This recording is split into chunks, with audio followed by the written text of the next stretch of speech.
हरिमुखी गाता हर पाली चिंता. काय करायचे?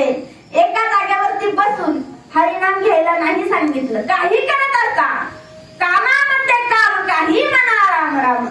काम जर करत असेल फक्त तुम्ही राम राम म्हटलं तरी पण सार्थ की.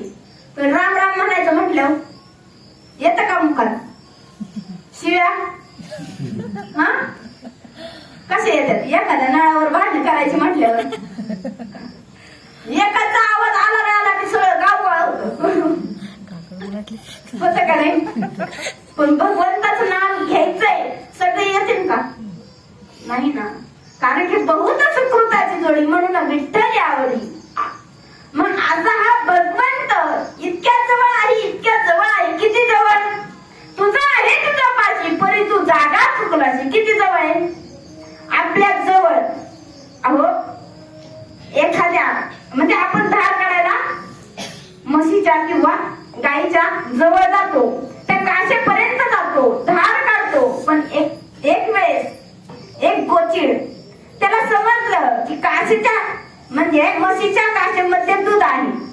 मग दूध आहे, सगळे काही दूध खातात, मला पण दूध खायचे. कोण म्हणतंय? गोचिड. मग गोचिड निघालं दुधाच्या शोधामध्ये. दुधाच्या शोधामध्ये जात असताना त्या गोचिडाला कासेपर्यंत गेलं, पण दुधापर्यंत जायचं आहे. त्याच्या मुखाला रक्त लागलं. रक्त लागल्यानंतर त्याला इतकी चव लागली त्या रक्ताची चव लागल्यामुळे तो दुधापर्यंत पोहोचू शकला नाही. पण नंतर जसं तो दुधापर्यंत पोहोचू शकला नाही, त्याला रक्तच लागलं, पण आजपर्यंत त्याला दुधाची प्राप्ती झाली नाही. मी त्या गोचिडच नाही सांगत, त्या गोचिडाने सांगते. आपणही गोचिड आहे. देव आपल्या जवळ आहे, पण आपण त्याच्यापर्यंत कधी पोहोचतो? नाही पोहोचत.